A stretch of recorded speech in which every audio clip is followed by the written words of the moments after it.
Қайырлы күн. Бүгін біз сіздермен Google таблица құруды үйренетін боламыз. Ол үшін өзіміздің Google аккаунтымызға кіруіміз керек. Google аккаунтқа кіріп, міндетті түрде логин және паролімізді жазып кіруіміз керек болады. Сол кіргеннен кейін бізге оң жақ жоғарғы жағында, оң жағында осындай 9 нүкте пайда болады. Осы 9 нүктені басу арқылы біз Google Диск дегенге кіреміз. Google Дискқа кірген кезімізде бізде осындай бет ашылады. Енді осы беттен біз мына жерде создать деген арқылы өзіміз алдын ала жасалып қойған Excel-дағы құжатымызды енгізуге болады. Болмаса осы жерден жаңағындай создать батырмасын басып, Google таблица дегенді басып жүктеуімізге болады. Google таблицаға кірген кезімізде бізде тура сол таблицаның беті ашылады. Керек ақпараттарымызды жазып, осы жерден де жасауға болады. Бірақ көп кезде бұл таблицаға жазған неміз сілтемесін жіберген кезде соткалардан ашылмай жатады. Сол себептен біз өзіміз жаңағы алдын ала дайындалып алған Excel документімізді жүктеген дұрыс болады. Енді мен алдында видео түсірмес бұрын мінекей сабаққа қатысым деген Excel документін дайындап қойдым құжатты. Нөмір саны, сыныбы, жалпы оқушы саны, келген оқушы саны, жоқ оқушылар және себебі. Енді бұл әсіресе бізде тәрбиесі жөніндегі директордың орынбасарларына өте таптырмас сондай жақсы құжат деп тапсақ та болады, айтсақ та болады. Енді создать батырмасын басып, загрузить файл дейміз. Және жұмыс үстеліндегі жаңағы сабаққа қатысым жасап қойған файлымды жүктеймін. Міне загрузка файла завершена деп шықты. Енді осы жерде мынандай папканың суреті шығады, соны басамыз. Міне папкамыздың ішінен бізге сабаққа қатысым деген журналды ашып берді. Енді осыны белгілеп алсақ, бізге мінекей жерде өшіру деген шығады. Және басқа жерге ауыстыру, көзімізге қайтып көшіріп алу, поделиться және копировать ссылку деген 3 несі шығады, таңдауы шығады. Осы жерден мына файлды белгілеп алып, осылай белгілеп алғаннан кейін мінекей жерде открыть с помощью деген бар. Тағы да скачать, барлық не керек, барлығы жазылған.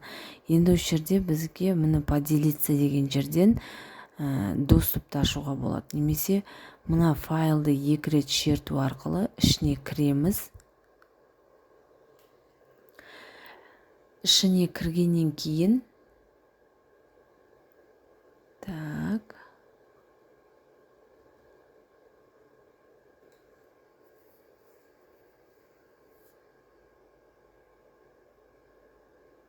сәл жүктеліп жатыр мінекей. Ішіне кіргеннен кейін осылай ашылады. Ашылғаннан кейін бізге мына жерде настройка доступа деген шығады. Осы настройка доступаны бассақ, бізге мінекей жерде общий доступ деген доступ ограничен болып тұр. Осы мына қара 3 бүріштіні басу арқылы все, у кого есть ссылки дегенді таңдауымыз керек. Сол кезде біздің осы файлымыз барлығына қолжетімді болады. Енді мына оң жағында читатель деген тұр. Осы жерді біз редакторға ауыстыруымыз керек. Себебі біз таратқан адамдар бізге ақпараттарын жазу үшін ол редактор болу керек. Жақсы, түсінікті деп ойлаймын. Енді қараңыздар, осының барлығын белгілеп алғаннан кейін копировать ссылку дегенді басып, готованы басамыз. Мінекей болды. Біздің Google таблицамыз дайын болды. Мұны WhatsApp-ты мен ашып қойғам.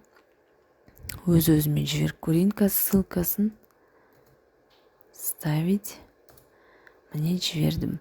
Енді осы жерден мен басатын болсам маған осындай ашылды. Мен мына жаққа мысалы жазатын болам. Сыныбы қандай сынып? Мысалы 7-ші сынып, 7-ші А сынып дейік. Жалпы оқушы санын жазайық. Мысалы келген оқушылар 23, жоғы мысалы Асанов дейік. Ауырып жатыр, е? Болды, осыменен біз сақтаймыз.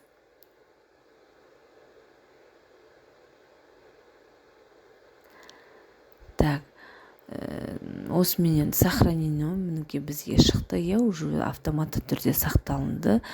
Енді егер сіз жіберетін болсаңыз, басқа жерде галочка қою керек болады. Сақтаймыз, сақтағаннан кейін қазір өзіміздің документімізге барып көрсек болады. Міне бірінші болып шықты. Міне мен жазған ақпаратым осы жерде осылай шығып тұрады. Және де барлық сіздерге қажет, мысалы мектеп бойынша неше сынып бар, сыныптар және жалпы оқушы саны, келген оқушы санын осылай жазып беріп отырса, сіздердің жұмыстарыңыз оңайға түседі. Жақсы, осыменен біз Google дискінің ішіндегі Google таблицамен қалай жұмыс жасауын үйрендік. Сілтемені алып, сілтемені таратуды үйрендік. Кәделеріңізге жарасын. Сіздермен болған Назым Оңғарбаевна. Видеоны соңына дейін көрсеңіздер, лайк басып, комментарий жазып кетіңіздер. Рахмет.